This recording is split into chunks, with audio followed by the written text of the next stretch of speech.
we have this thought of we are entertaining ourselves, but each and every time when you partake in sexual relationship or in intercourse, the consequences of that is to fall pregnant. So then you find that you become pregnant, meaning that you did not plan for the child. So that child is an unplanned baby. So the problem is, whatever that you say in your response, the child reacts to your response. And then the reaction has a way of influencing the child's personality. So today I'm not just going to present, but I'm going to be very practical, and I'm going to be vulnerable. I'm going to use my examples, my life as an example, and so that we can be able to relate. Okay? So I told you that I have 4 children. I even said I was pregnant 7 times, but I have 4 children. So it means there are miscarriages, right? So now, we have children that we called unplanned. And then we also have those that we label them untimed. You find that you want to be a parent, but then you have decided, maybe you have intended to say, maybe in 3 years to come, I'm willing to be a parent. But then you find that one day you wake up and then you hear the news to say you are pregnant. And then the response to that most of the time becomes disappointment. You are disappointed because you were not ready mentally to have this child. So it is an untimed baby. It's not that you don't want to have a child, but you do not want to have the child at this moment. Sometimes it is because maybe you want to study. Sometimes maybe you are pursuing a career, whatever reason it may be. But then your response to that, what is it that the child hears when you say, I did not want to have a child at this moment? The child received the rejection. So the child's language, the communication that he gets from the parents is that you are not wanted. All right? So how does it affect the parenting? How does it affect the relationship between the parent and the child? Is that when you say it is not the right time, you see this child as an inconvenience. So the child has inconvenienced you. So already you have an attitude towards that child. So you will treat that child as an inconvenience. Because most of the time we don't deal with the emotions around whatever that happens to us. So you feel disappointed, you feel, I do not want to have a child now, then I have to adjust this and that and that. So you just talk about that, in your mind, your thoughts and whatever. But then you don't deal with that. So what does it mean not dealing with that? There's a statement that I like. It says, you cannot transform what you don't acknowledge. So if you don't realize that there are issues around the pregnancy, then you cannot transform that. And then it continues to say, that which you can't transform, you transfer. So now, if you don't deal with your disappointment, especially as a mother, if you don't deal with your disappointment, if you don't deal with the fact that you feel inconvenienced, if you don't address those feelings stays in your womb. So the womb then, it is used to carry the baby, and the baby is formed in the womb. Do you get that? Yeah, I'm a teacher. by profession. So I would like to hear some response to say yes, yes, and then it gives me encouragement. All right. So now, I want to understand that as parents, I think maybe it's better not, you should not, what do we call it? The presentation. I think let's not show that so that I can just speak and we are fast. Okay. So what I want you to understand is that God creates human beings. God is the creator of the spirit, but human beings, they are co-creators with God. So God creates the the spirit, but parents, the husband and the wife, create the physical forms, the physical and the psychological. So we are co-creators with God. What does that mean? That which comes from God, which is the spirit, it is the uncorruptible seed. There's nothing wrong. It's perfect. It has everything that God has intended on it. But then the problem is, God releases that seed to a soil. And the soil is the womb. So you know that the soil affects the fruit. So the seed could be good, but then if the soil is not good, then we may find defects on the fruits. So the issue is not the seed. The issue is the soil. Do you get that? So it is very important to understand that part, because sometimes we blame God for things that he did not do. God's seed, which is the spirit, is perfect. Should there be anything or something wrong in the physical or the psychological or the intelligence of the child, the blame is on the parents.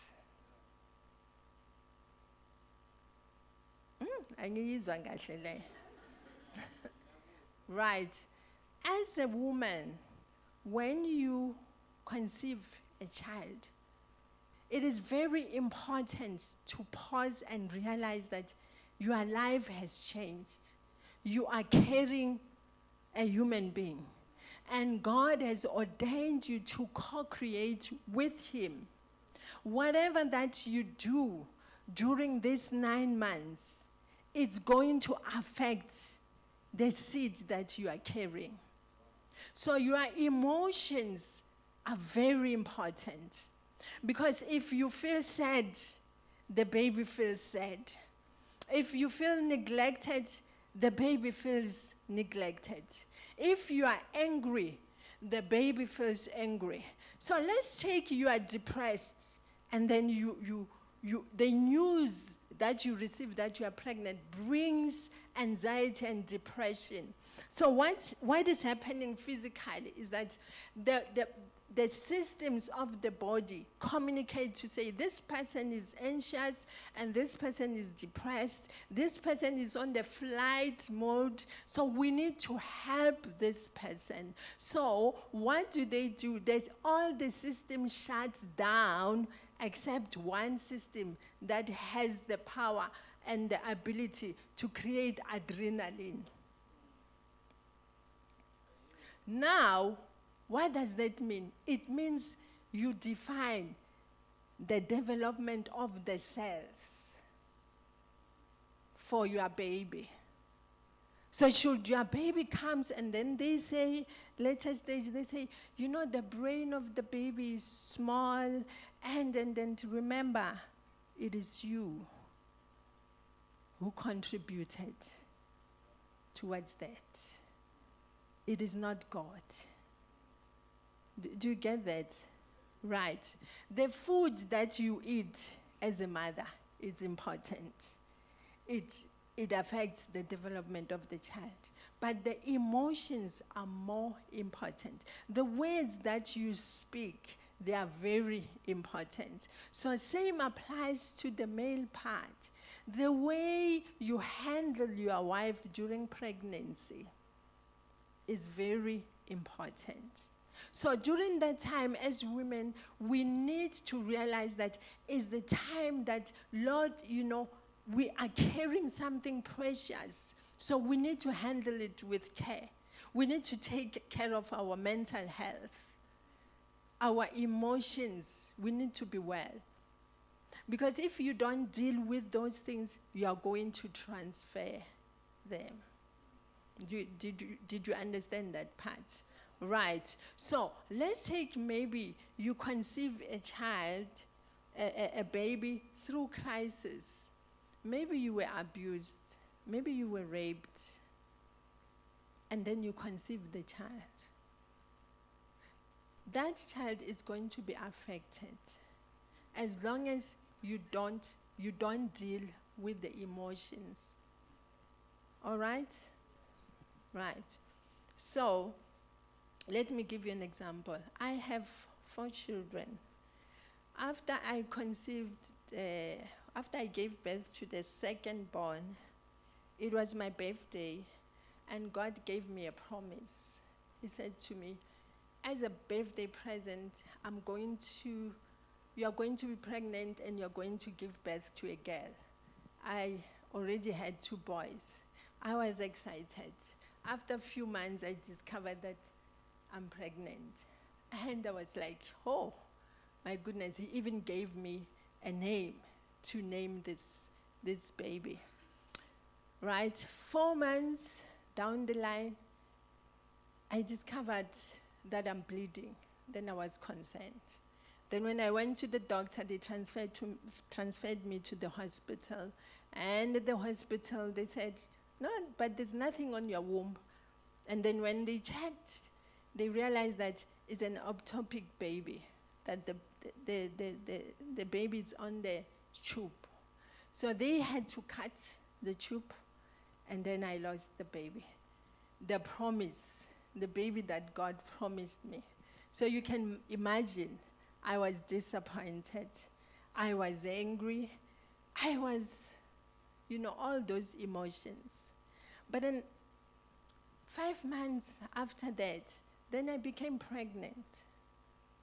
And then I was not excited. I was anxious because I was asking myself, am I going to give birth or I'm going to lose this baby? So for the period of 9 months, it was about surviving each and every day. It was about checking, am I bleeding? No, I'm not bleeding. So I could not allow myself to bond with the baby. So because I was like, I'm open, whether I don't know if this child is going to live or whatever. So now I gave birth to my daughter. I do not even know whether is this one the one that God promised me, or that one, must I use this name or what, or whatever. So then I gave birth, and then after she was 7 months, then I discovered that I'm pregnant. And then I breastfed her until the day I went to give birth to the other one. When I come back, she's surprised. Now she can't be breastfed anymore. And then I did not realize how this was impacting her. And then by the time she went to school, by grade 2, I was always at school. They were telling me the way she's not coping. They were telling me the way she has learning problems. They were telling me all those things. It was not nice. It was a problem. So until I prayed and God said to me, you need to seek counsel. So I went to seek counsel. And then fortunately I went to a Christian therapist. And then that therapist gave us therapy. What was the therapy? That I have to take my daughter and pretend as if I'm taking her back to the womb, and then have to speak to her, have to assure her, have to bond with her. And then also another thing that affects a child, if the mother does not allow herself to connect with the baby, it affects the child with trust. So the baby have trust issues. So if you have trust issues, it affects your confidence. So if it affects your confidence, then you have low self-esteem. So if you have a low self-esteem, you are vulnerable to be bullied. So at that age, then we were dealing with bullying. We were dealing with all those things because she was suffering from that lack of bonding. And then another thing that affected more, it is because shortly then I have another baby. So I considered her as a bigger girl, and yet she was still a baby. And then I was concentrating on the other one. Then she was neglected. So what are the effects of neglect? The effects of neglect is that you do not become, or you do not discover who you are, because you are not assured. There's no assurance. You don't feel belonging. Do you understand that? So we had to go for therapy for that, to deal with trust, to deal with sense of belonging. So there was this exercise that I needed to do every day, where I will have to draw, to trace on him. She will sleep on this white page, and then I will draw her, trace the body. And then I was told to say, you know what? Your ears look like mine, your eyes look like your father, and then your nose looks like your grandmother. So that was bringing the sense of belonging. So because we were able to go through that therapy, so we managed to help her at the early age. So that stopped the issue of bullying. So what is it that I'm saying to you? Is that the way in which your child is conceived plays a very important role. All right? So now, as I'm talking to you as parent, I'm talking to you as parent, and then I'm also talking to you as a child. That you need to remember how you were raised, because the way you were raised, it affects, it involves, or it determines or influences the parents that you became. All right. So how does the way in which your child is conceived, how does it affect your parenting style? How does it affect your parenting skill? How the way in which you were raised influence the way you parent. So today I said we are going to focus on parenting from the place of brokenness. Right.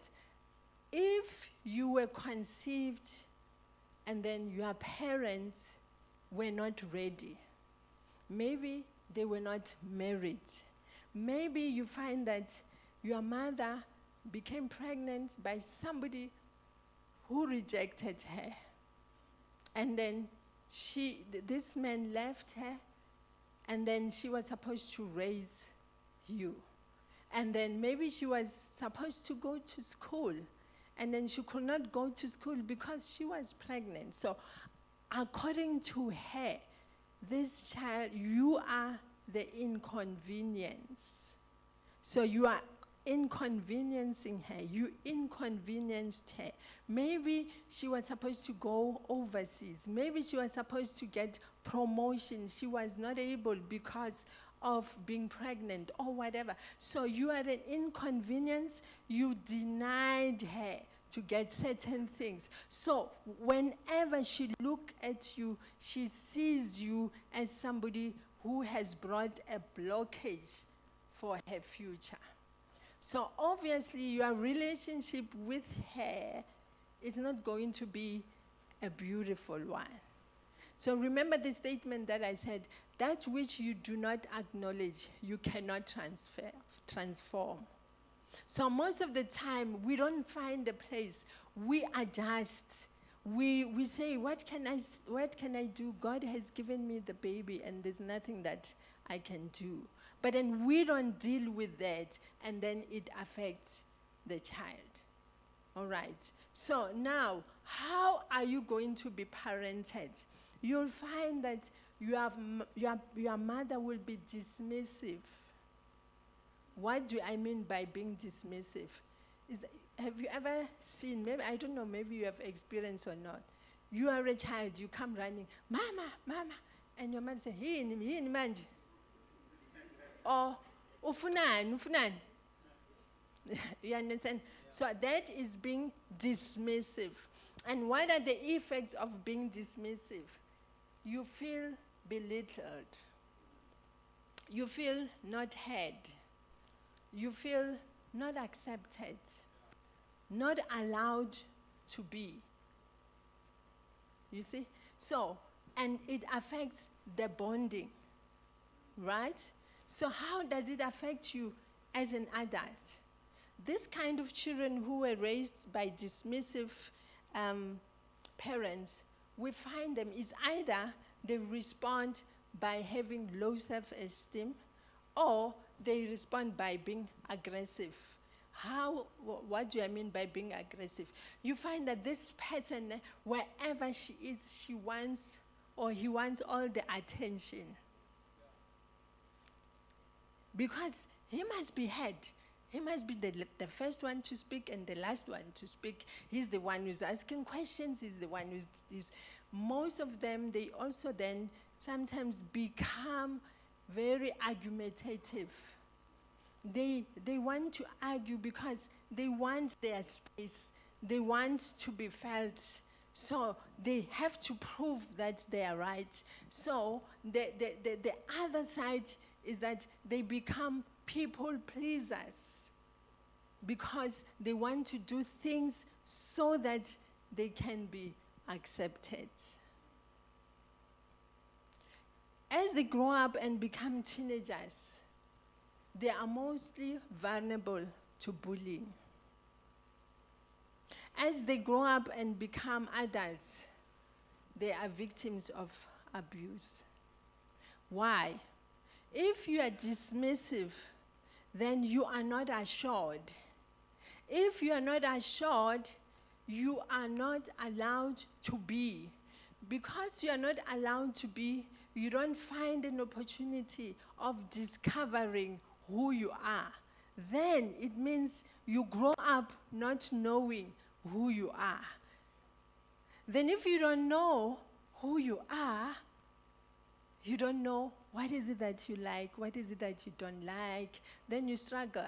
Then even when you decide to get married, the choices that you make, the way you choose your partner, you choose from that brokenness.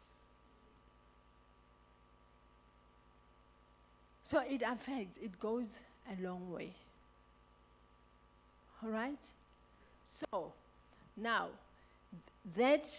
those people who are dismissive, the parents who parent as respond to children as dismissive, they are also using the skill of saying they are always right.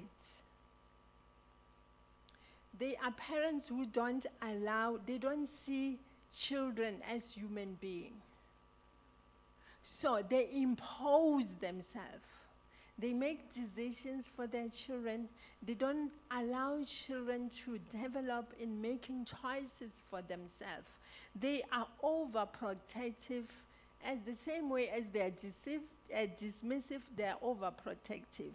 And then at the same time, they are controlling.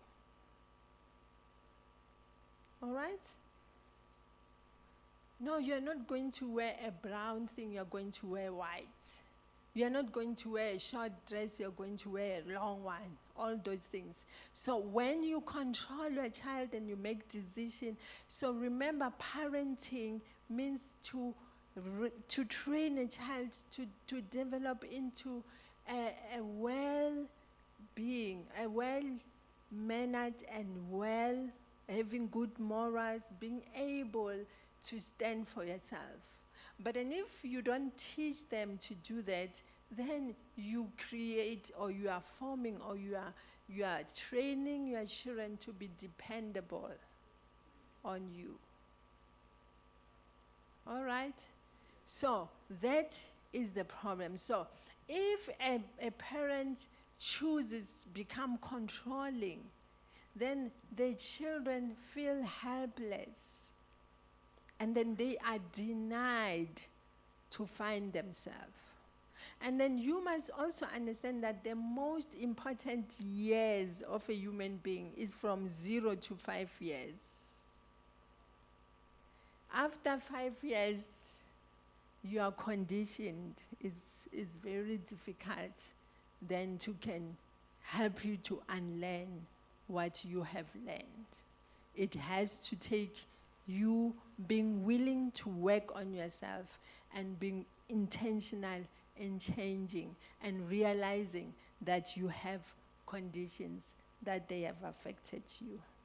All right. I was raised, or I'm raised by a single parent.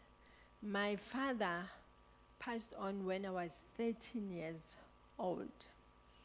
And then that really affected my mother.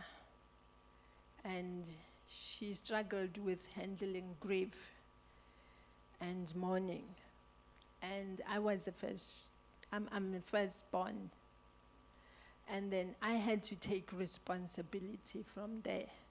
Then I had to take care of my siblings, like having to see whether they've bathed, whether there's food that they're supposed to eat. My mother will come back late from work. From the age of 10 years, I started to cook, having those responsibilities, having to go to school. At school, they wanted me to partake in sports, so I will have to decide as to whether today, who do I want to punish me, my mother or the teacher? Because if I don't go to do sports, then I will be punished. If I do sports, then I will come back late. I won't be able to make fire on time, and then my mother will punish me. And those things made me to take responsibilities before time. And then how did it affect me? It denied me. It denied me to discover myself. It denied me to play, because you discover yourself through play when you are a child. So if you are denied to play, then you are denied to discover who you are. So then I grew up then not knowing who I am, what is it that I like, and all those things. So you must understand that the way, you remember I said we are co-creators with God. So God creates the spirit, and he gave it, and choose the womb and put the spirit in the womb. Then he chooses the seeds from the male and the womb, he combines them together, then they form the body and the soul. You understand that? Now, the womb and the events that you go through, the way you are raised, then forms your personality.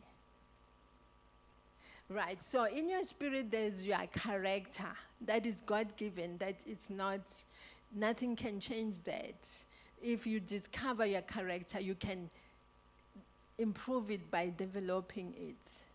But then, unfortunately, the way we were raised, then we focus on forming the personality.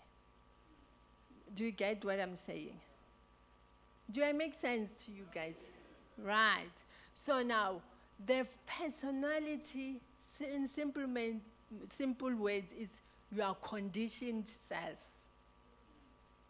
your false self. That is your personality.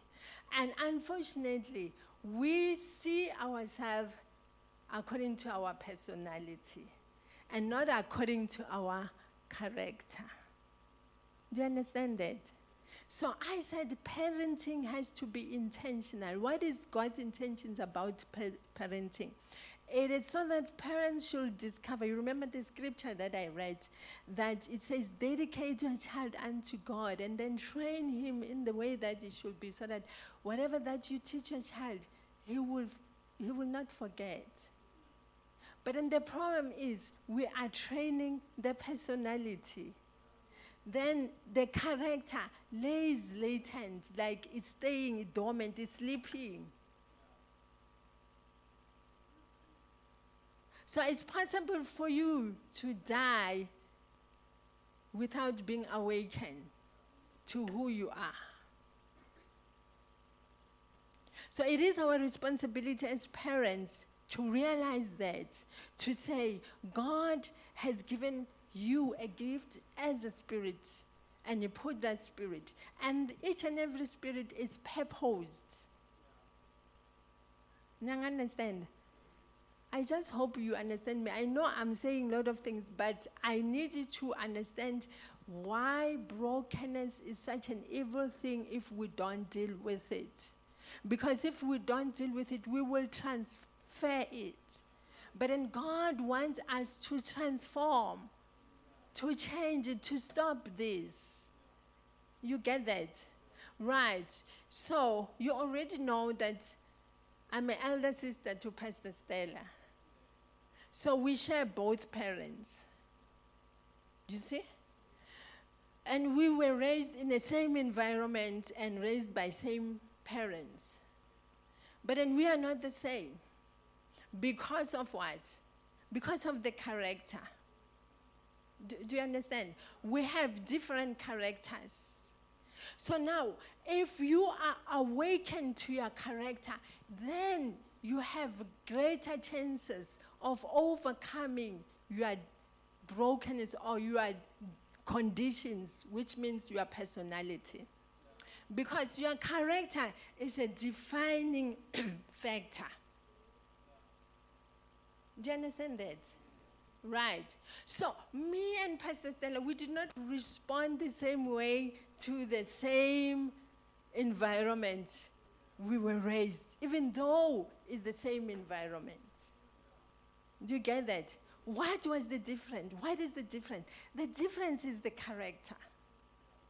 And the difference is, let me say, the difference is the purpose.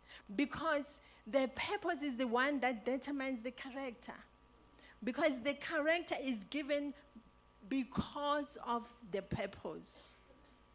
Do you get what I'm saying? So that is what makes it to be different.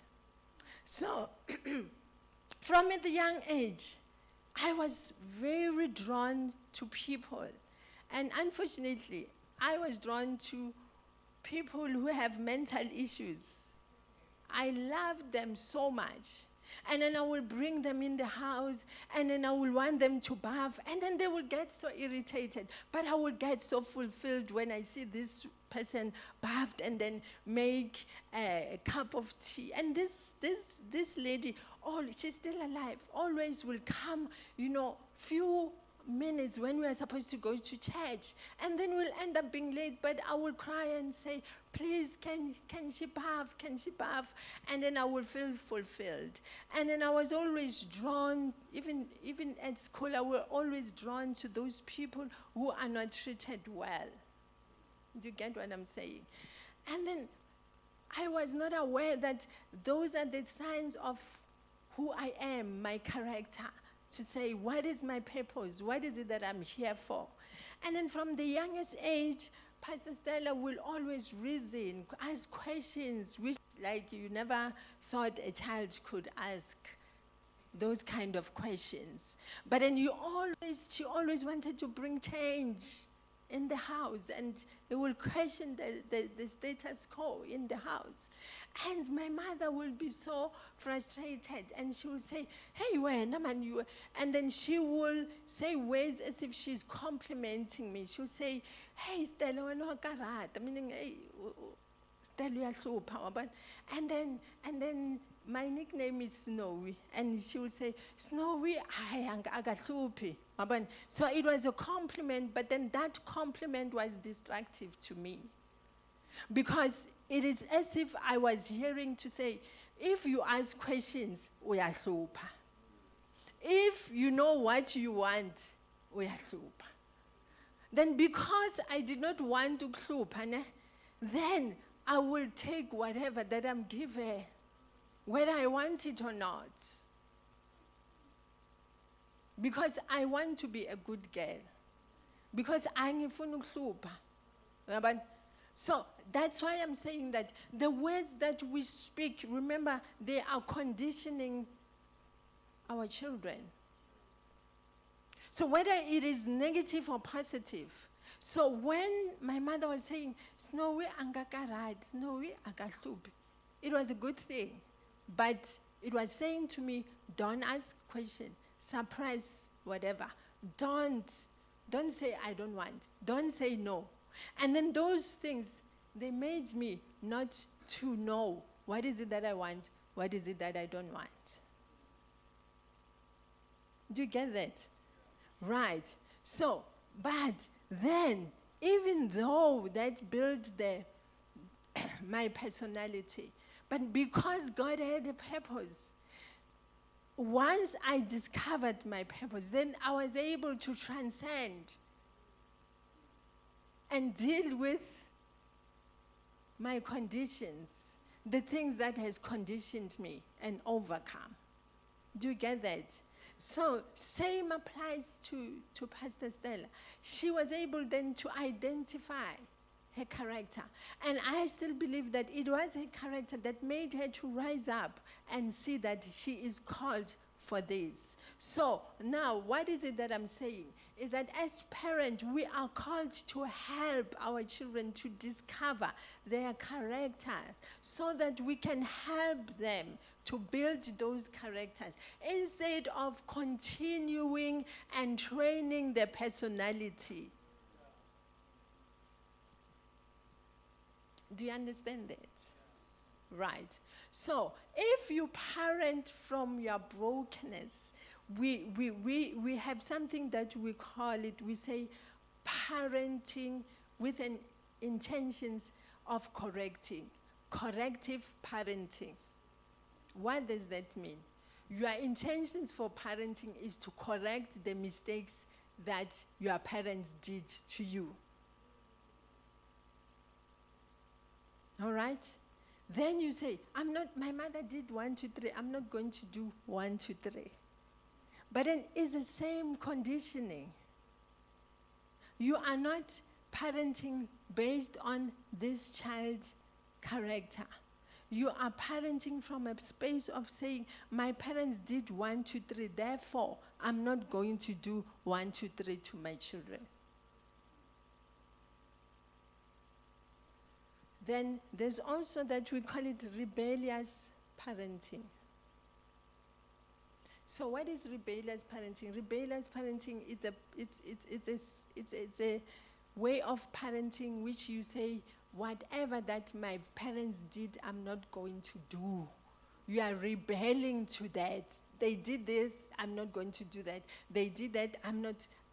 So your focus is on rebelling.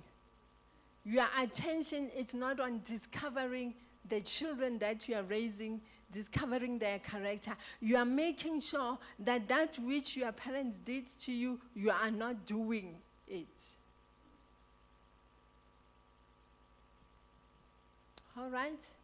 So what are the effects of that? It shows us that you are parenting out of fear.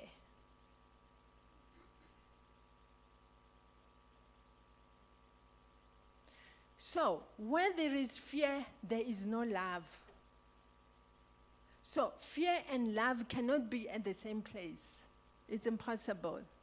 It's either there is fear or there is love. So now, most of us as parents, then we parent out of fear. Whatever that we do is out of fear. How do we see that? We say, don't do that, don't do this, don't.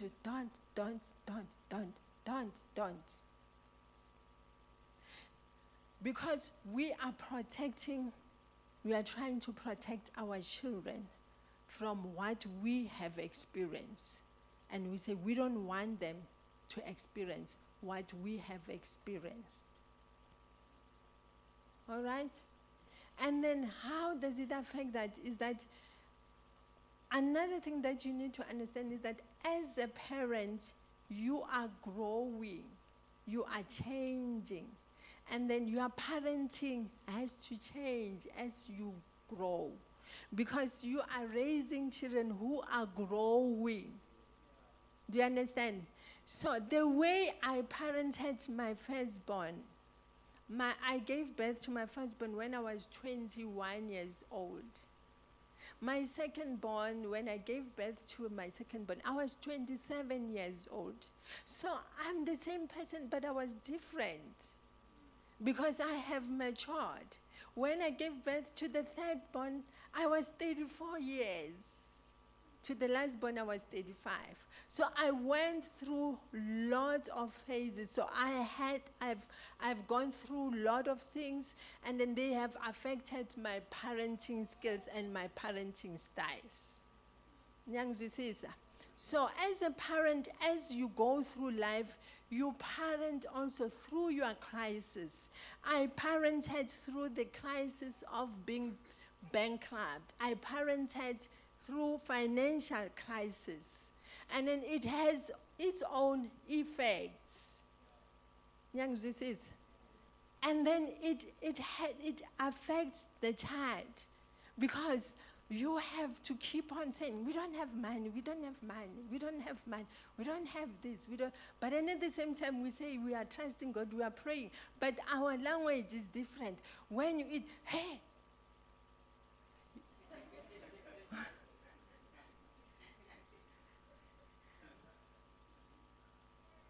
my mother used to say to us, I don't know, so I don't know in English how to put it. And then she was saying, don't allow your stomach to be enlarged because what are you going to feed the stomach with? You get what I'm saying? So those words are contrary to faith. So I did not say the same word, but I will say to my children, remember that there's also tomorrow. Don't eat as if there's no tomorrow. You see? So that influences our language.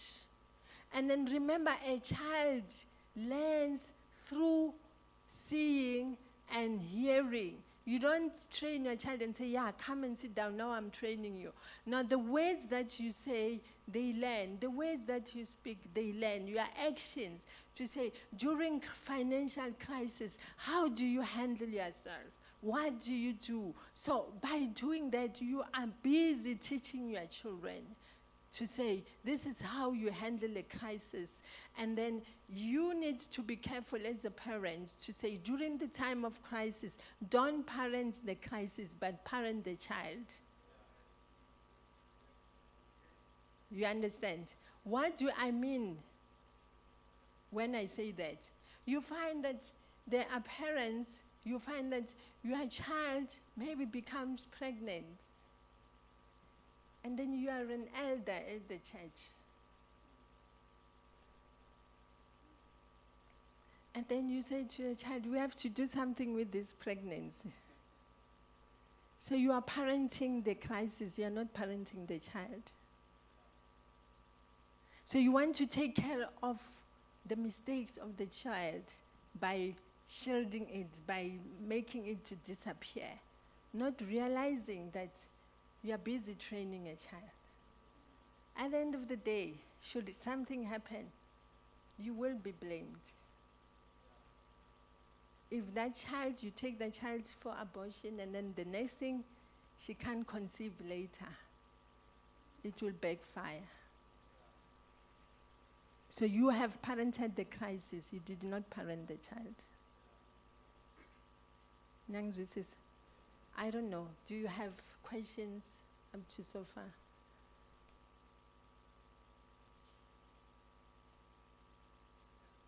Are you getting something?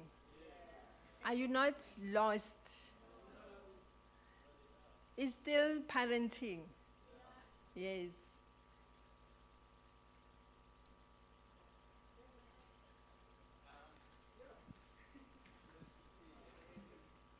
Okay, family, Minister Shelley Siyabonga ngokungusizele wena today.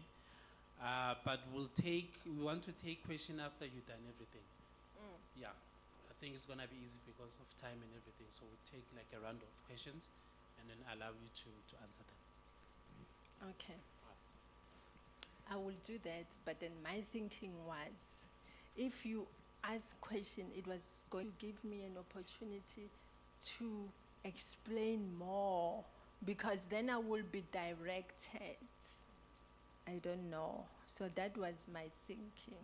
Because now I have a lot of information, but it's like I'm going there and there and there. You see, trying to give you this and that and that. But then if you ask questions, then I will be able then to explain more. I don't know, leaders, what I say. It's fine. It's fine, okay. Okay, thank you so much. That was great. I have a question. I want to take you back a bit. Hi, everyone. My name is Hezekiel Kaba. Thank you. You are Ezekiel now. Yes. Oh, okay. I'm running to PhD, so I'm about to Dr. Hezekiel. So I want a Hezekiel Kaba, and then Okay. that comes into effect. Mm.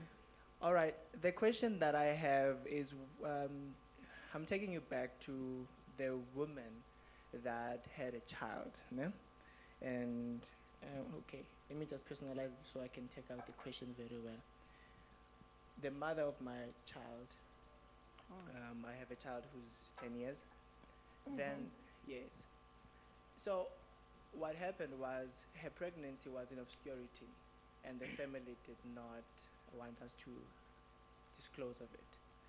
And then you said, okay, the question is how do I help the woman who was inconvenienced in her life? She had to stop going to school. And then in her stopping to go to school, I think the parenting from that time has affected how we raise the child as well. I included in that. So now in helping her, because my life continued, but Yes. I realized that her life had not, because she had to take care of the child, because I was away fending for the child. So in helping her as an inconvenienced mother, according to how I see it now, as you were explaining, how do I help that child? I mean the mother, meant to say, the mother of my child. Okay. Yes. Right. I said you can only transform what you acknowledge. That is the starting point. What does it mean? It means she has to acknowledge that, meaning to realize, to say, this is my problem, that I felt inconvenienced, that I'm angry. So how can you help? Maybe you can help by coming to stations like this, or take her to therapy, make her to understand, because sometimes we know how we feel, but we can't put a word on our feelings. You just feel that I can't connect with this child, but you don't know why. So it needs her to come to a place of realizing, to say, I am dealing with inconvenience, which has led to regret, which has led to anger, which has led to the feeling of being deprived. And then she's supposed to be able to name the things that she thinks she's deprived of, so that she can be healed from that. So what you don't acknowledge, you won't be able to be healed. And then she's also then has to be helped to realize the sacrifice, because you sacrifice. So also, you can also help by also taking responsibility and say, I'm sorry that you had to be inconvenienced and I was not inconvenienced. I'm sorry that you had to sacrifice and my life continued while your life stopped. And then I'm sorry that I did not see it in that way. Maybe you can start from there. And then that will release her. And then that can unlock and bring the awareness that she realized that this is how I'm feeling. I'm feeling robbed. I'm feeling shortchanged. Because I'm the one, women, we become more embarrassed than men because you're the one who have to go around showing that you are pregnant. And men still put their belts and they are okay. So that can help to unlock that, to say, I'm sorry that when you were embarrassed, I was not there, or whatever. All right. Thank you, Shirley. Greetings to all. We are following you well. We might not be to be seen to be responding, but we are following you very well. You are providing proper parenting. You are parenting us accordingly. Thank you. I am partly confused Okay. on this one issue that pertains to purpose. Because in my interpretation of things, especially what you said earlier when you said the core purpose of a person abides in the spirit, that is endowed to him by the Lord himself. The physical entity, which is the living organism, the human being, that is the body part. Now, I am partly confused because I am conditioned, I'm socialized to believe that part of the purpose of the schooling system is to help the child discover his purpose. Now, if the purpose then is in the spirit, an average parent, how do you tap there and see in the spirit and bring up the child accordingly so that the purpose in the spirit is discovered? I am lost there. All right. In other words, I have in the old associated basic things like amatalende. About italende is pure. Kungavela lokho ngokuthi umuntu aye esikoleni nakhona esikoleni participate in sports, maybe ends up being a great soccer player, then he has discovered his purpose. But we are saying it's in the spirit. Thank you. Okay. I understand when you say you are confused, but then I think most of the time the thing that confuses us is the definitions of the words that we use. So it depends on to what is your definition for purpose. How do you define purpose? So when I say purpose, it's in the spirit, meaning that you are a spirit, meaning that you are God's intentions, meaning that God had a desire to say, this human being that I'm releasing, this spirit has to be this part of my expression. So I don't know how to explain to you. Which ngesiZulu uNkulunkulu bathini unenjongo nethini injongo or yes. God has determined your life. He has predetermined each and every one of us life. He has predestined us. He has prepacked us. Uyayizwisisa lento le. Kusho ukuthi God has decided ukuthi uSheli uyoba this and this and this and this. This is what I'm putting in his spirit.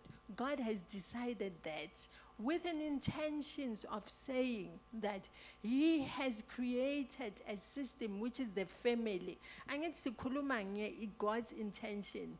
And then remember, there is God's intentions and there is brokenness. Nyangizwisisa.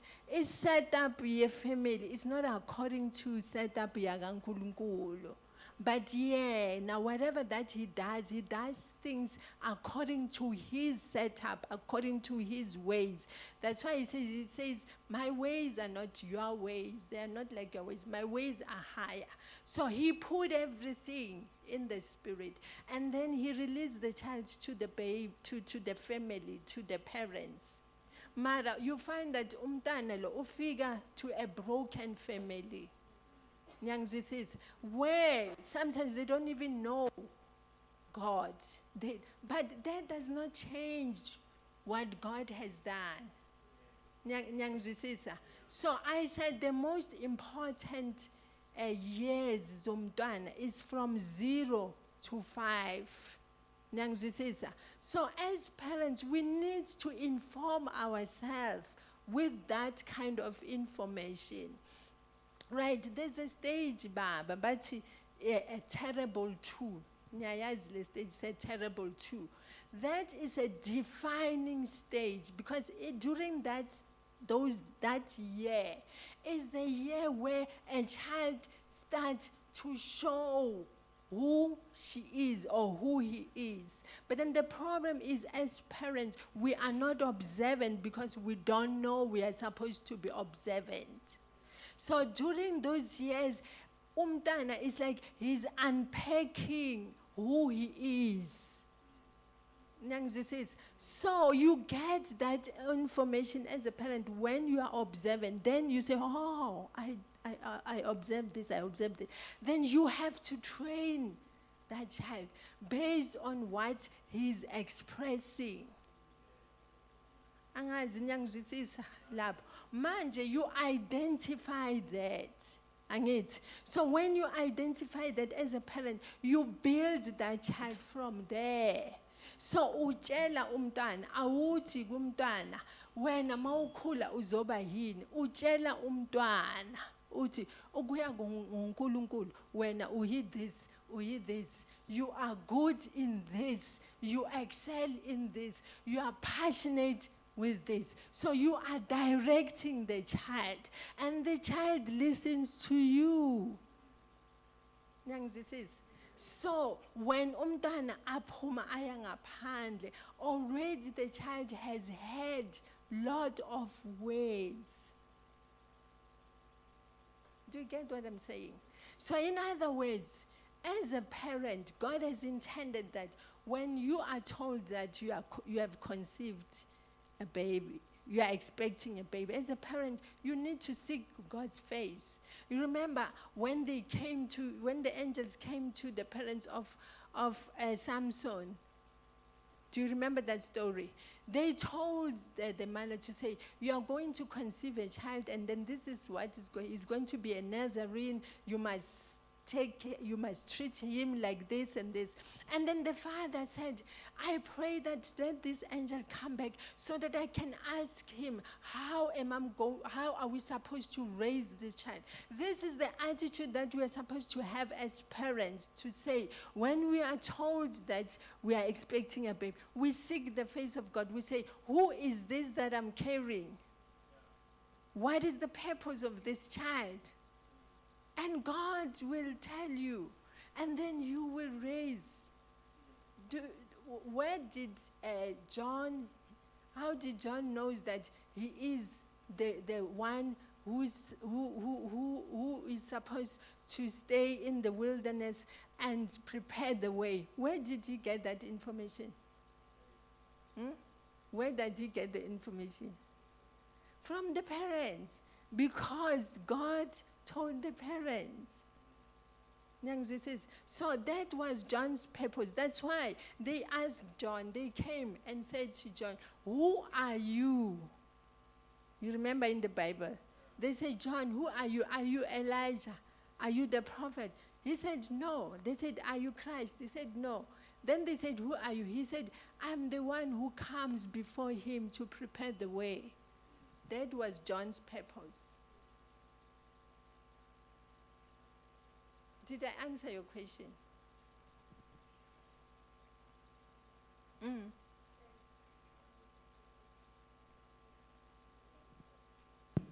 Oh, now it's on.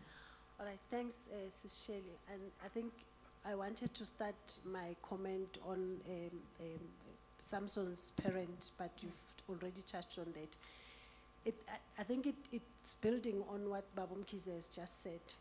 The difference between him and me is that I had a different perspective, or rather belief, with the schooling system. I think you'd remember a few years ago, I told you what I feel, and that is after I realized that, you know, growing up from like being taught at school, and my prayer from that year was, I mostly pray for parents and teachers when it comes to the children discovering their purpose, because I believe that they play a very good role, and I don't think that they are there. Because, for example, when I was supposed to choose my subjects, moving 7 to standard 8, because I used to choose a subject that I feel which they are challenging me. I didn't want to go for those ones that I know I always get 100% and all that. But now here we are, we're sitting in the boardroom with the teachers. I'm supposed to choose my subjects. So I was extremely, extremely good with accounting and economics and all those things. I was good with maths and science, but not as good as in accounting. So now I need to choose. Then I decided, no, I'm going to do science. So, but these teachers were fighting, because the science teacher is saying, the accounting one is saying, no, I've never had a distinction in accounting and economics, and I think this is an opportunity to get a distinction. So it was about him. And he was also saying, and according to him, because I always get 100% in this subject, he feels then this is your field. So the guidance is more about my performance rather than who God says I am. And then the other one is saying, no, but it's, even though she's not getting 100% on science, but she's still good on science, so let her be. Then I went through, and then eventually I did engineering. I'm working as an engineer. Look, I'm a hard worker. Whatever I get, I do to the best of my ability. And what we were taught that if you fail at school or you pursue a certain career and you're not doing very well, then that's a cue. That's not your part or your field, or that's what you're not called for. So for me, it goes back to what you said, to say most of the time we parent the personality than looking at the character and what God has called this child for. So for me, the school didn't do, I really feel that the teachers should connect with God, the parents, so that when they direct a child, it's from what God says this child is. To add on that, Babumkize, there are a lot of people who are doing careers which they are not purposed for. So talent and purpose, they are two different things. All right? So singabi confused. Yeah, but you can be talented, udlala ibholo or udlala uqula. But then still, purpose yakho, ungathola ukuthi it's not to play soccer. But then you are gifted to play soccer, then that gift then makes a room for you to fulfill your purpose. So gift is a talent, but then God had a purpose, has intentions to say through you, ufuna uku-achieve ini uNkulunkulu. So usebenzisa ini. So God can use your talent to fulfill his purpose for your life. But that does not mean your talent is your purpose. Nyangizwisisa lapho. So, me, now what I'm trying to say, ukuthi, it is very important for us as parents. Even now, we struggle to comprehend because we live in our mind so much so, sijwayele the doing than the being. Nyangizwisisa. So life is about uzoyenzani, uzoyenzani, uzoyenzani mawukhula. It's not about ubani, ubani, ubani, uzele ukuzenzani. It's about what can you do, what can you do. So we teach children to do. So God wants us to change that because it's not about doing. That is why we are human beings. We are beings, not doings or do whatever. We are beings, and then to be, to find your essence. I don't know, do you get what I'm saying? So parenting has to help to do that. That is the basic thing, basic. Nyangizwisisa mara. And then that, if we discover that, we will then be able to have legacy as families.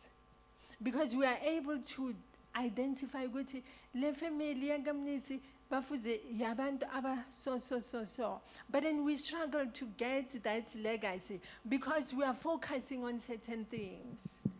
Nyangizwisisa mara. Do you hear me?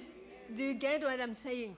It's very important, you know, like I raise children. I like reading, I like studying, I like academics.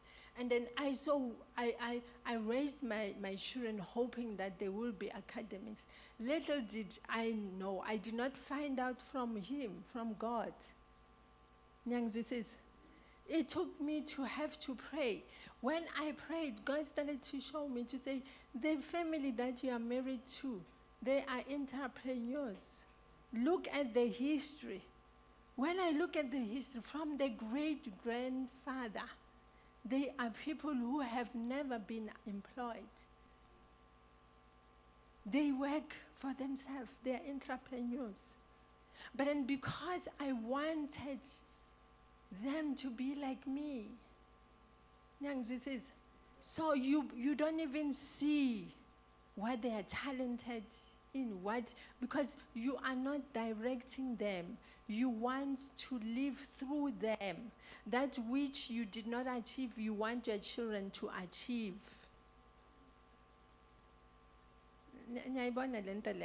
Yes. So, but then when we seek God, we'll start to realize. So I started to realize that. Then I started to then teach them, to instill that to them, to say, you know what, you are entrepreneurs. And then you start to pray, and then God started to give promises to say they will they will redig the wells of their great-grandfathers, and then you direct them. That is parenting. But then if you want to parent the personality, you will say, bona abangani bakho bayafunda, abangani bakho ama-doctor, ama-ini, ama-what. Then you are missing it. And then you are not accepting them for who they are.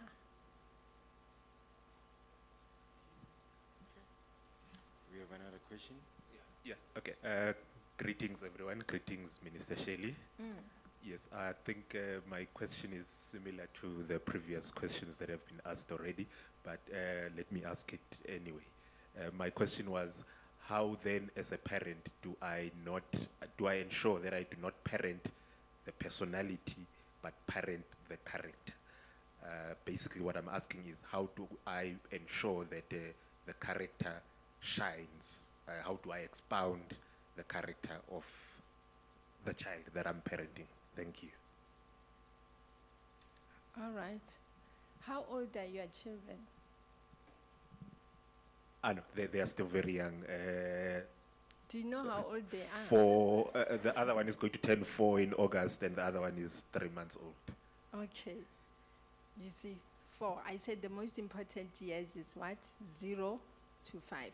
So now that you came and then you have gained knowledge, you as a parent, you need to change your attitude towards parenting. you need to open up to what you have learned to say, God, the person that I need to parent is not that I'm seeing, it's the person that is inside. So what does that mean? It means you need to pray more and observe more.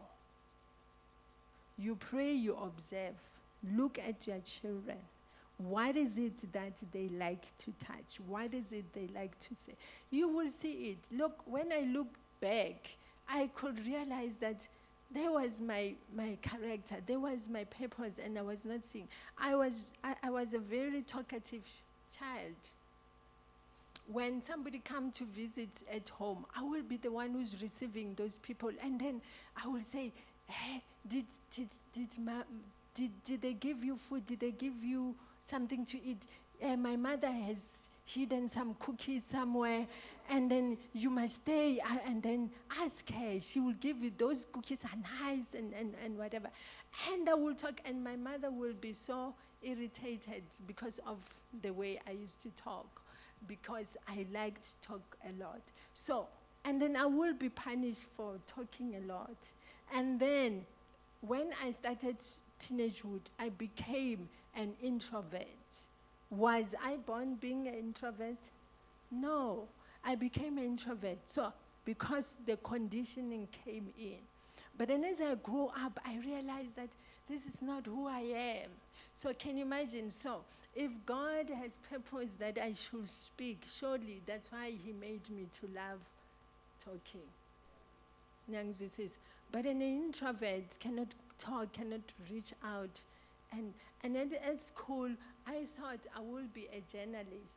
Why did I think like that? So yeah, this is going to help me. You see, when we get information from our spirit, we take it to our thinking and label it based on the mind, the things that we know. Because I was interested in what is happening in people's life, I thought I'm created to be a journalist. Because that is the only link I could have to say, to know about people, to get to know about their issues, is doing journalism. Nyangzi says, yes, so when people were sad, I would ask you, can you tell me why are you sad? Can you explain, pretend as a journalist? So I thought I'm going to be a journalist. So I was right that I'm concerned about people's life, people, knowing more about them. But journalism was the only thing that I knew. So the language that I can give to the character was limited to what I know.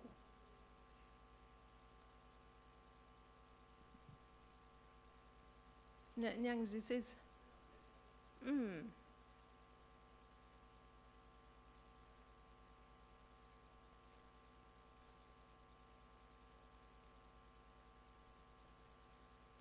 Good evening, everyone. My name is Koketso Juliet. I'm more of a testimony of a child that was born and was labeled as an unplanned baby, basically. I'm a child of 4 girls, and when my mother had me, my dad had to go study. So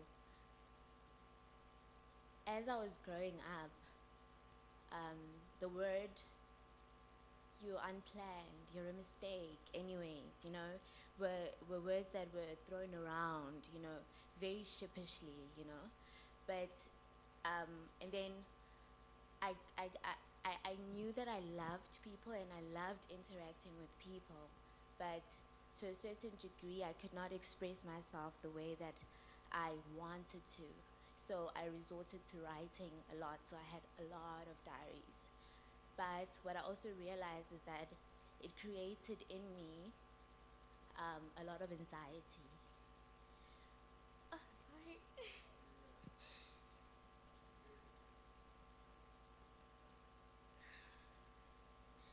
So,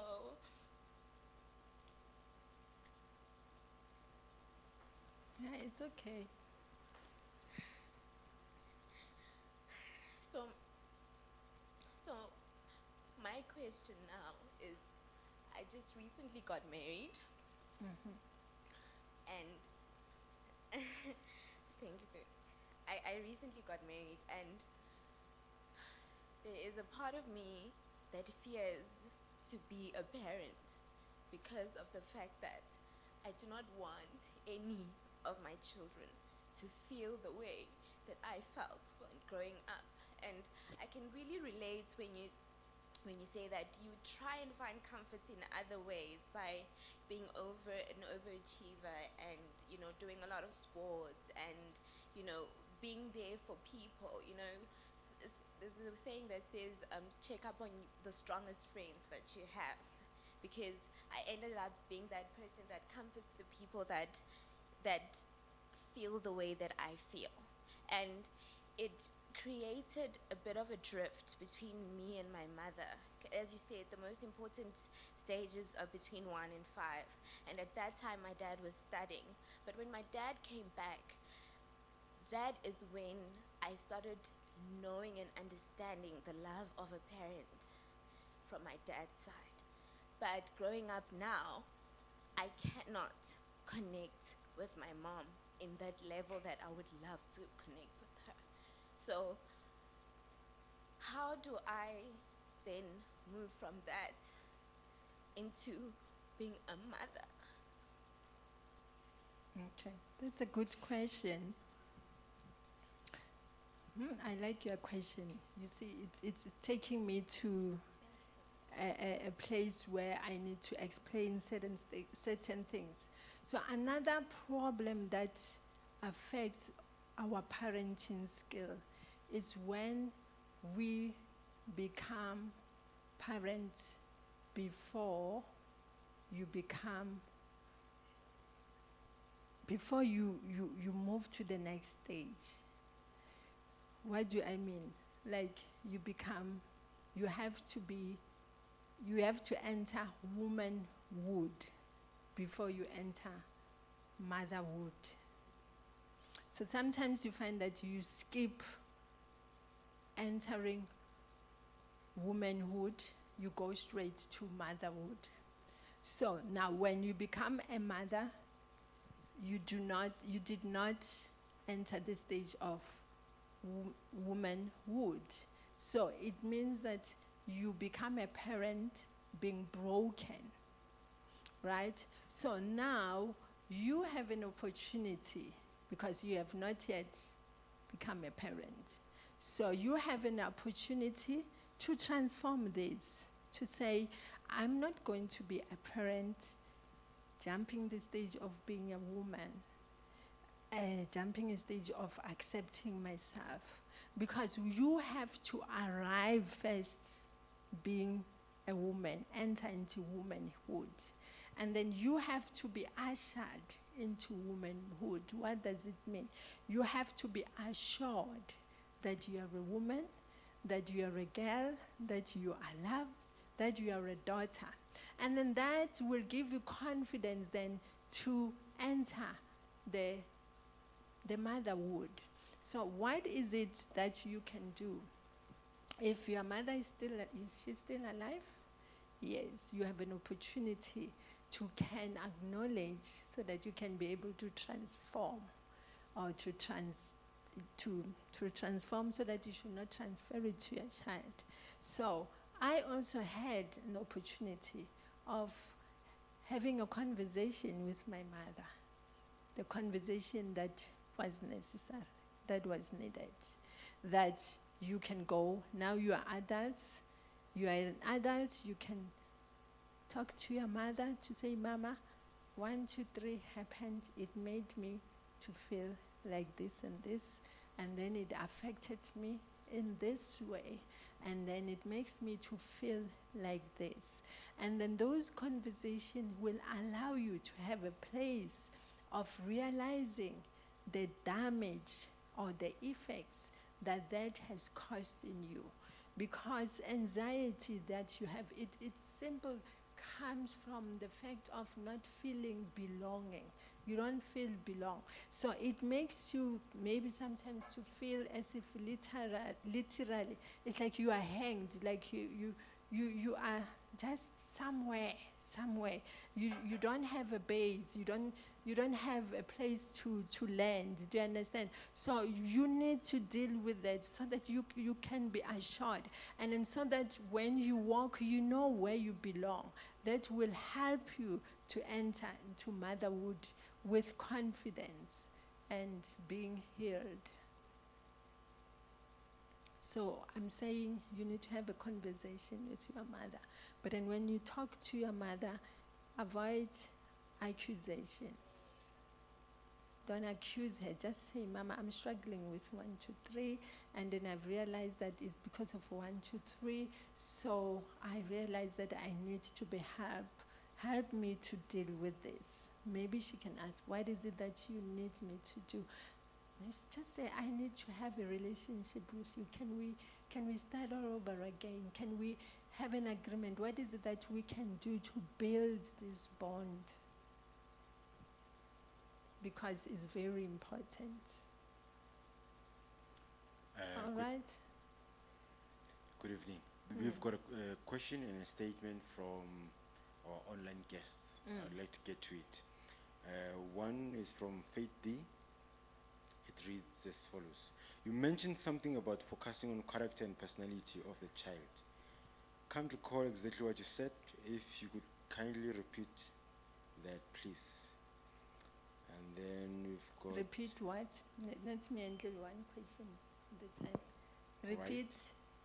Right. You mentioned something about focusing on character and personality. I suppose it may also be about what Mr. Mbata has talked about. Character and personality. Yes. So what must I repeat? She would like you to repeat something that you said about it. Yeah, probably the definitions, or just to differentiate between the two. Oh, all right. Yes. Differentiate between the two. I think Okay. that you should sum it up. Let me start with personality. When we talk about personality, we talk about your intelligence, your psychological being, the physical, your emotions, your experiences, the externals, the things that form you from outside. And the way you respond to things, the way you react, the way you deal with things, that is your personality. Do you understand that? Do you understand that? So, the way you respond, the way you approach life, most of the time is not based on who you are, but it's based on who you became. Young Jesus, right. If you see this, you say it's a cup. How do you know? Because you were told and then you have experienced, that is the conditioning. Anger. So, but somebody who have never seen this will never say this is a cup. So, personality is is your perception, the way you look at things. When you look at color blue, it means something because of what you have experienced, because of what you attached. So, personality is the attachment that you have to things. It has nothing to do with the person that you are.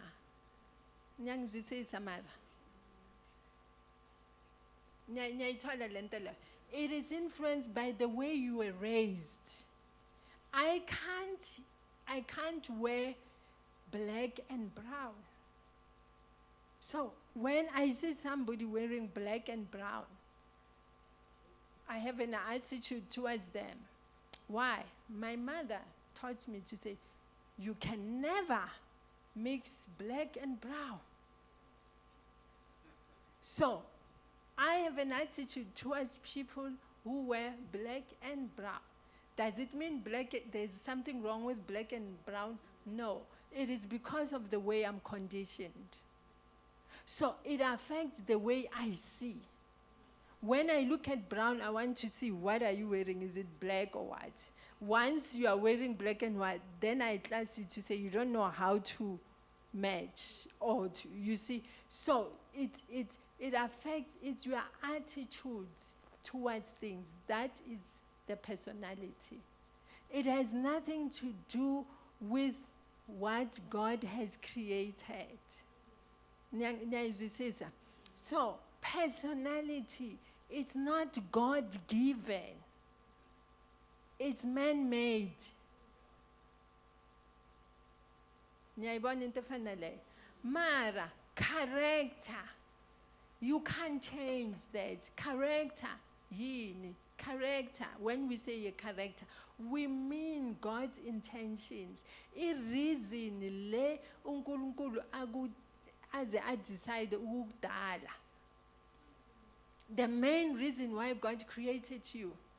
Then, based on that reason, He gave you certain things which will enable you to fulfill that reason.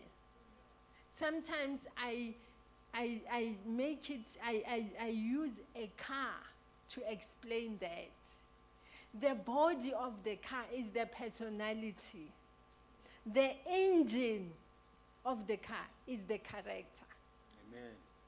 Now, as it says, so the engineer or the inventor or the manufacturer of, not even the manufacturer, the engineer created what? The engine. And then he decided to say, this car has to do this and do that and do this. So we say a car is a 4x4, we say a car is what, based on what? On the engine, not on the body. Nyayibona? Manje, the body is shaped so that it can carry what? The engine. So that it can execute the function of the engine. Says, but then when we raise a human being, we focus on the body. So, if imoto ishayiswa umzimba, imoto isasekhona. Eh? Yes, isasekhona because imoto i-engine angithi. So we can replace, we can fix the body, but then the engine is still there. Niyayibona into efana leyo? So who do we take care of? Is it more of the body or more of the engine? In a car, more of the engine. Because if the engine functions well, then the car is functioning. Niyayibona? Mara thina, as human beings, we take care of more of the body, but then we don't take care of the engine. We don't know the functions of the engines. La engine le this car can do this and this and this based on the engine. That is your character. If you understand, man,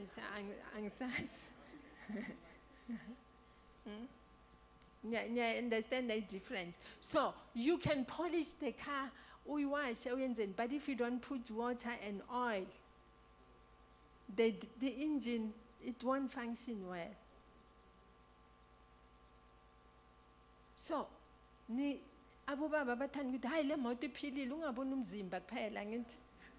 yes.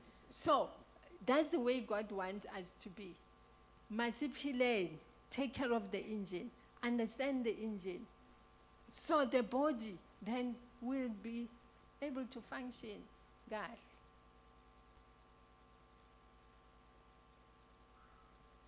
Yes. Okay, sanibonani. Ngiyabonga Mam Sheila ilona teaching yakho, it's helping me to, I think I stepped out of myself ngazibheka nami a lot more than helping me parent abantwana. So I'm a mother of 2 nami, and okay, so my story is nami ngazalwa out of wedlock, ne? And then my father passed on when I was only 6 months old. So then my mother waqhubeka waba nami, and I was handed over to my father's mom. So I was between my grandmothers all the time.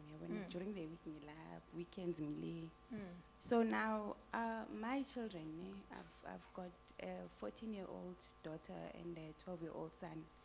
So now, overprotectiveness to my children.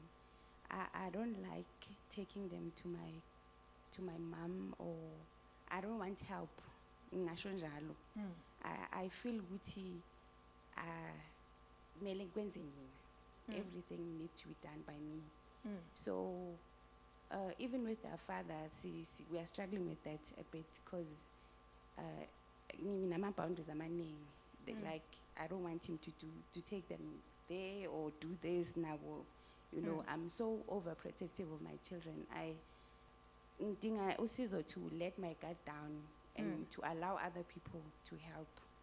And my cousins also want to help, but then I'm always overprotective. I don't want anybody pagati. I just want to do this myself. So, yeah, that's the question. The first question now, and the other one, this overprotectiveness. My daughter began thinking she was trying to balance the first term and the second term. Balance sports and school at the same time, and she struggled balance the timing. So she would come home late. So because Nami, this overprotectiveness, and I felt she's exposed manje to dangers and it's all that. Sorry. Then I'm stop her from ukudlala hockey. So sengiyabona now the effect is back on Abuya, because she's always saying, "Mara ngoyenza in mama," when I'm always in the house, and she's not allowed to go to her friends either, and isn't. So it's bad from Lami's side. And then another thing is, bengifuna ukwazi ukuthi futhi umntanami she's more creative than, she's got both uber creative and intellect, but she's more interest like is more on the creative side. But then mina ngikhulisa ngazi ukuthi isikolo it's just it. So ngifuna I always press ukuthi isikolo, and nalapho ngidinga usizo ukuthi how do I allow her to be what she wants to be, and not channel her to ukuba intellectual all the time. All right, let me start the first one. You see, now your parenting skill is a corrective parenting style. You want to correct what was done to you, maragu ubantwana bakho, that you were denied to be with your parents. So your thinking is, because I'm denied, so I want to give all of me to my children, then I'm not allowing them to go to their grandparents. And what you don't realize is that we need, there's a family support structure. So grandparents are also necessary. The problem is sometimes we let the grandparents to parent our children instead of them being grandparents. So what you need to do is that deal with the fact that you missed out. You were not raised by your parents, so you did not bond, which then did not give you security. So holding on to your children is not going to help them, because you are creating trusting issues, and then you are limiting them to even enjoy the relationship of grandparents. So what is it that you need to do? You need to acknowledge. So something that I see denial, we don't want to grieve and mourn what we have lost. We want to say, it's okay, I'm moving on. But then those are the unresolved issues. So unresolved issues, they affect your behavior. How do we see that? You see now, you don't want to allow your daughter to to experience, because when magabuya ebusuku, then we associate her now whatever.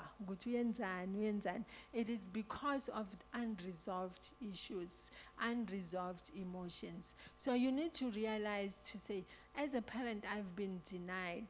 I've been denied to experience this. I've been denied to bond. So I'm not going to cause my children to pay for that. But then I am going to allow myself to be healed so that I can become a better parent. Do you get that? So it's very important. You need to confront yourself to say, what is it that I've lost? Because if you check, you can check. I said, where there is fear, there's no love. They cannot be in the same place. So sometimes we parent without love. Nyangzi says, you struggle to bond. You struggle to bond. Simple things. Mina mankhula, I never have the luxury. But yokuthi mangiwa ne bazonguga mina nangimangele sengikhulile nginabantwana, and then we are at church ngena isonto nabelungu yabo, and then this other day umntana uyawa, and then ngibona lo mama lo walomntana womlungu yakijima, oh my baby aguqe so phansi ne abrashe lo mntana la. I'm like, zikhona izinto eziso thina ma uwame bathi sukuma man sukuma yeah, is the way sikhula ngakhona yakhula ima, and then I'm like, oh okay. So that brought a lot of questions to say, I can't do that to my children. Mabawa nabo ngithi sukuma uzoba right ne hayi. Then I realized that I have to learn. It's so difficult. It's not in me. But that made me to cry for that, to say, why? Why don't I have that? Why can't I really feel the pain? So I had then to acknowledge that something is not right. And then I dealt with that until I teach myself to say, I'm sorry, my baby, I'm sorry. So you confront logo so that it will help you to be a better parent. Good evening. Yes. Thank you, Minister Shelley. I'm glad that I'm speaking after these two ladies, because the first question is, how do we deal with these parents, not children, that went through what you were talking about? Because as you were talking, I started seeing, that's my brother, that is me, that is so and so, that is so and so. Now. So how do we deal with them, be it in the siblings, in spouses, and all of that? The second one is exactly what the lady was talking about on purpose, parenting, and talent. How do you integrate those and don't make your child suffer on the purpose, or you suffer on the parenting, or you suffer on the talent side? All right. I'll start with the purpose thing. Remember, purpose has to be discovered. So when you have to discover something, there's a process. And in the process, there's suffering. Suffering is purposeful, it's necessary. We cannot avoid. Yeah, but so through suffering, there is evolving. You evolve through suffering. So if we remove suffering, then you don't evolve. And then if you don't suffer, you don't discover. But purpose is something that has to be discovered. It's not like written in black and white. So even as God can say to you, this is your purpose, but then you have to, it's a journey that you have to discover. So that journey is full of suffering, pain, and whatever. So that's where you as a parent, you need to be able to hold your child and walk with him. So also understand, ukuthi even as I say, you have to raise your child by developing the character, not the personality. We are unique. Each and every one is unique. So the path to that is different, it's unique. We don't have the same path. So that path also have to be discovered. So even if I can say you do this, you find that you are unique. The thing that I say you need to do is different. You have to find a way. But then what is important is the knowledge and the awakening to say, the one thing that I have to focus is to help this child discover who he is. Nyang, understand? Do I make sense? That is very important, because if you know, like for instance, my daughter, God told me that what is it that he has intentions for her. I kept on telling her, this is what God said about you. This is what God said about you. I remember when she was in grade 11, because I kept on saying to you, God said you are supposed to be a leader and whatever. But because, remember, of her birth, you remember, so it affected her to the extent that it affected her confidence. So I said to her, you remember you are a leader. God called you to be a leader. You need to rise up. Now you're doing grade 10. Prepare yourself to be, what do they call it, Konje? A head girl. Prepare yourself to be a head girl. Leading has to start here. You are called to challenge this and this and this. And then because of her being conditioned, so when they sent in, fill in names, she did not fill in her name. So she was not then partaking in being prefect from grade 10, then leading to but then because God is God, so she was the president of the, what do they call it, we used to call it SRC. I don't know, what do they call it now? So there, you don't nominate yourself. They nominate you, they elect you. So she was elected to be a president. Then I said, you see, I told you that God wants you. So that was then boosting her confidence. So when going to university, I asked her, what is it that you want to be? She said, I want to be a psychologist. I want to help people. And then I can see, now she's conditioned. She's looking at what I'm doing. Now she wants to do that. I said, oh, okay. But I kept on praying. So I said to her, so how is this going to go hand in hand with what God has spoken over your life? How do you see that working? So then I researched. So I was able to lead her, guide her, but then not in a way of saying, you have to do this. I said, these are the different careers. What do you think? This one, I think, goes hand in hand with whatever, and this one, then you have to decide. Then I wanted mentors of different career. I wanted to be a psychologist, sometimes a lawyer, and whatever. I appointed mentors for her, they guided her, and I kept on praying. So when she applied, wherever she applied to be a psychologist, she was not accepted. The course that she was accepted, it was on political science. God has said, she has called her into politics to be a leader. So you see, God directs the steps. Nyangzi says, yes. So at the end of the day, I did not like push and say, you are going to do this. But then I was able to guide based on what I had.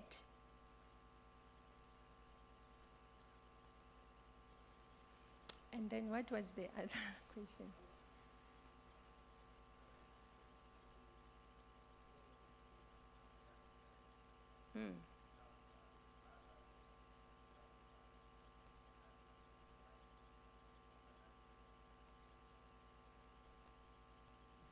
I don't believe in dealing with other people. I believe in dealing with yourself. So, deal with yourself. I don't know if I answer, because it will be difficult for me to say, how do I deal with my sister who is a parent, and about, I can't interfere on their parenting skills. But and if I understand, then I will be able to be a support system to them with my understanding about that. I have more knowledge, then I know how to pray, but I can't interfere on their parenting skills, but I can always support with wisdom. When maybe my sister say, how can Bana in, what, I will just come with an advice to say, what do you think? What about 1, 2, 3? But I can't confront and say, I think your parenting skills are not correct. It's not my space to do that.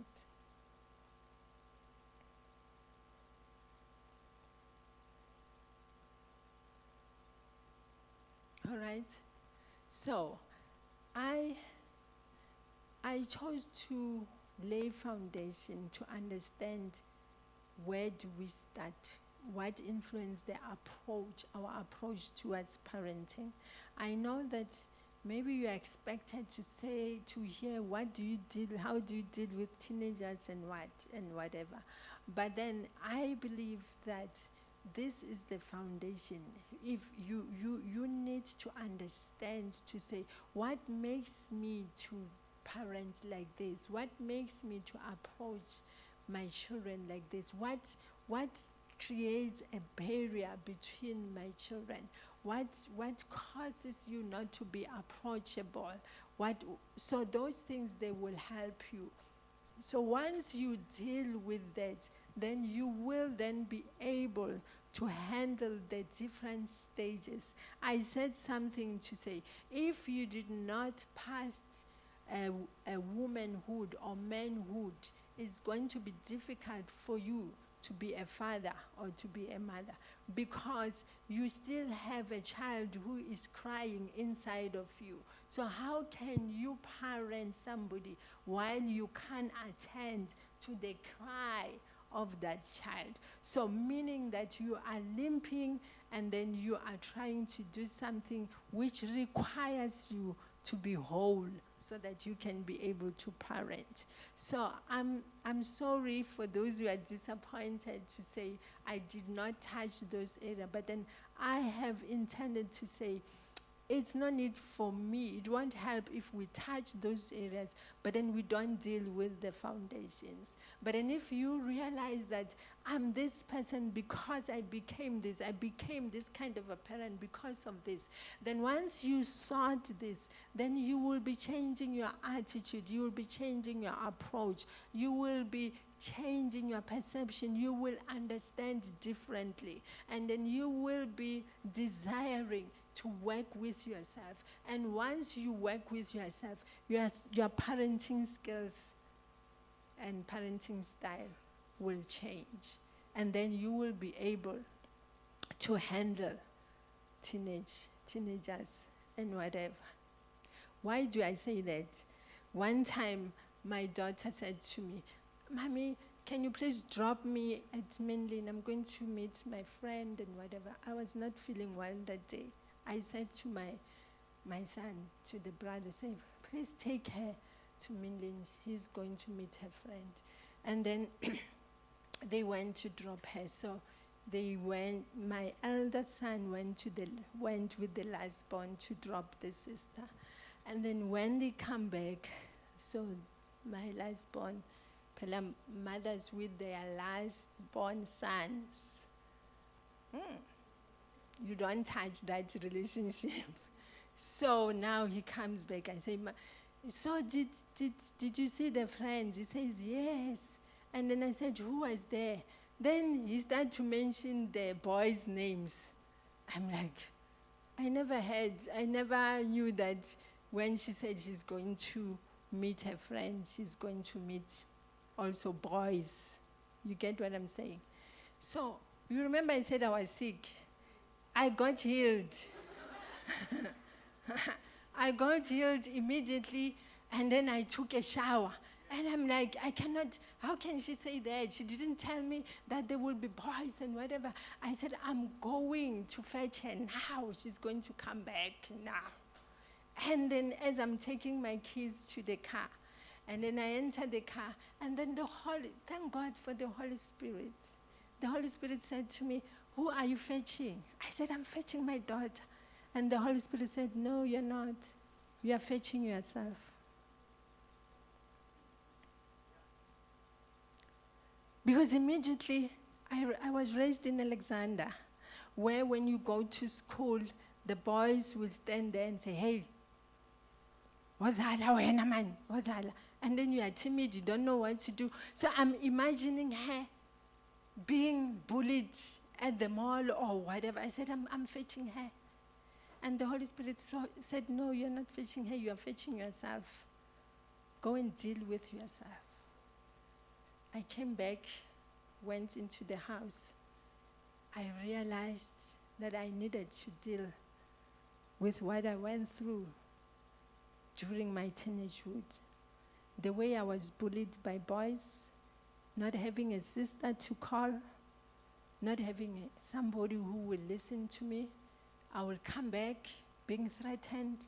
Nobody will ask me, how was your day? What's going on with you? I had no one to tell. So I was going there to protect her from those things. But then she was not experiencing that. So can you imagine if I went and then I said, come, let's go home. Can you imagine that I would have embarrassed her? I would have dented her trust and her confidence. So what is it that I'm saying? It is important. You might think maybe it's what you never wanted, but I'm saying to you, it is important that we deal with the foundations, and then we will become better parents as we do that. Thank you.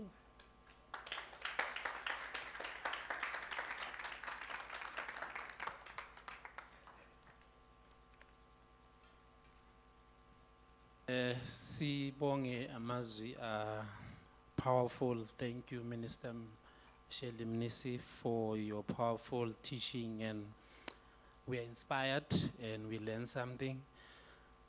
Mine is, I was raised by Ugogo, which raised my mom. So what I've picked up is that the reason sometimes as you speak the way you are, it's where you come from. She will say to me, if uhambo yodlala, ngizothuma ubani. Now I've realized I spend 90% at home. You'll find me at home. You can ask my wife, she normally goes friends. So I've realized, and also she was a very clean lady. So my youngest daughter, so I'm clean. I clean, I can clean for days. I don't get tired to clean. I can mop and mop again. So I think what we need to teach maybe so that my kids don't do that is to show them, no, but if you want to just be more lenient, you know. I think these are some of the stuff that I've gathered. It was very incisive. Also, we thank the viewers from online with the questioning and everything. Now, we gonna call Mr.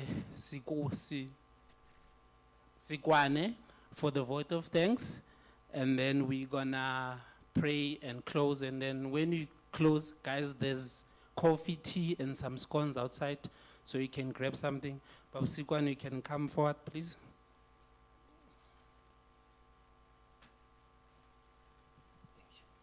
Good evening, Saints. Thank you very much, Sister Shirley. That was very much informative. Thank you very much. You know, they used to say, we are learning from the cradle to the grave. I'm sure Sifunda Veles Casa, Sisasofa. That was very much informative, and we've learned a lot. I hope all of us, we enjoyed this seminar. It was really informative. HOT, thank you very much. You are preparing us for this. Really, maybe pension, we will be able to run this ministry. We hope very well. You see this team, yeah, it's a dedicated team. It's very much dedicated. Hence, we are looking forward to render effective events. One of our own sesheli, sicela ukuthi ungadinwa yithi. You are one of our own, and you are not an intruder, and you are not foreign. You are one of our own. Please, when you hear that call, please respond. I'm not alone here. I'm with my wife. I'm with my wife. And I would like to call upon my wife to ascend to the stage so that we present the token of appreciation to our sister. You know, you see, she's so beautiful. I'm having 5 kids with her, but only figure is a second. Our firstborn is about 27 years. Yeah, I've been with her for the past, it's 15 years if I'm not mistaken, Ms. Katne. And we are happily married. We are still young. We need more learning from Bose Shady, Nabomampolingwe. And, you know, mine as a chairperson, my item is very short to the point. I'm here to present our token of appreciation to Bose Shady. We've gave her a short notice.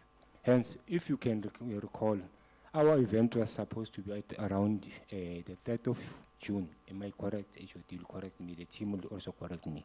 But we had to postpone. 1st of July. Our first date was on 1st of July, but then we had to reschedule due to some logistical delays. Therefore, hence we had to put it today. And essentially, you know, you are next to my heart. Because when we call you, even though on a short notice, you will respond. And you'll ascend from Pretoria to coming down here. And with this token of appreciation, as you ascend to the stage, I would like us all to stand. You know, if someone honorable ascend to the stage, we must rise.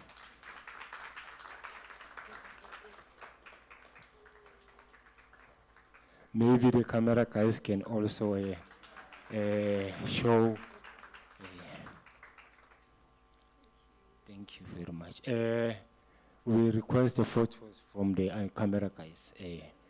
This should be a memory for lifetime. Yes. Thank you very much. I should think. Sorry. Yes. The condition where I was raised, the church. You see, I wanted to hug her, and then him. Then so we were told that brothers are not hugged. You do this. You see, so that is how we condition. But then also brothers, they just need to be hugged so that they can receive love. That's true. The comfort, we also deserve the comfort as well. And not only to our wives, but even to someone else extended. Guys, you can sit, have a seat. As I've said, mine was too short. I will therefore bounce back to our program director to do the finality of this program event. Thank you. Sibonge mphathi, sibonge. Guys, thank you very much for coming, and also the people watching out online. I hope I did justice. It's my first time, and I don't want to play with people's profits. Hopefully I did good. But ngivale ngithandaze so that we can have tea and okay, we can close our eyes. Nkulunkulu Baba, Nkulunkulu Somandla, we thank you, Lord, for continuing to be in our midst. Siyabonga Nkulunkulu lethubo sinikele to come nencekukazi ukuthi ize Nkulunkulu izo impact knowledge Nkulunkulu. We've learned a lot.